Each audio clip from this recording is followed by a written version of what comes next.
Woke up, silk sheets, feeling fancy, still can't afford to do laundry. Used my last $3 for that fancy croissant yesterday. Guess it's stale bread for breakfast. Again. Looked out my ocean view window. Mostly just saw the dumpster. But hey, it's a dumpster with potential. And maybe a seagull or two, that counts, right? Headed to the bathroom. It's huge. 2 sinks. Never understood why people need 2 sinks. 1 sink for washing dishes maybe? Because I definitely can't afford a dishwasher. Shower time. Use my fanciest shampoo. The one I got as a free sample at the mall. It's the little things, you know, feeling refreshed and ready to conquer the day, or at least pretend to. Time for my morning power walk. Gotta keep up appearances, you know? Put on my workout gear. It's from Walmart, but it looks designer, right? Headed to the park, saw people jogging, walking their dogs, all very glamorous. I pretended to take an important phone call. Yes, the yacht is being detailed, as usual, obviously. Got back to my penthouse. Okay, it's a studio apartment, but it's on the top floor.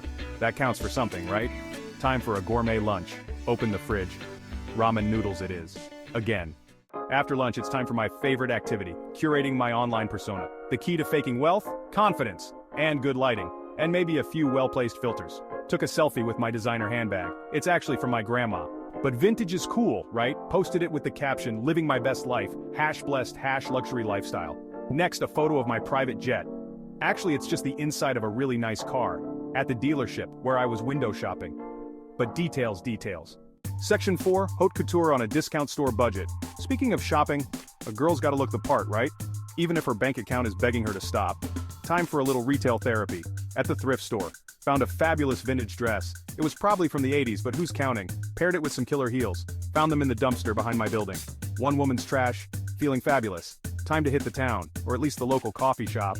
Gotta be seen, darling, even if I can only afford a small black coffee. Black coffee is very chic, right? Section 5, the art of the borrowed luxury car. Spotted a sleek sports car outside the coffee shop. Took a selfie with it, pretending it was mine. Out for a spin in my new baby. I captioned it. #sports car life, #living the dream. The owner came out. I panicked, but instead of being mad, he laughed. Turns out he knew my game. He was rich broke too. We bonded over our shared love of pretending to be fancy. He offered me a ride. Sure, I said, but only if you can handle my need for speed. We sped off into the sunset.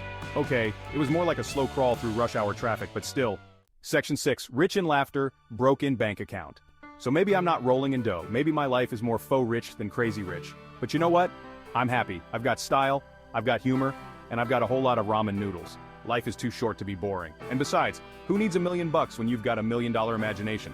The best things in life are free, right? Like laughter. And good lighting for selfies.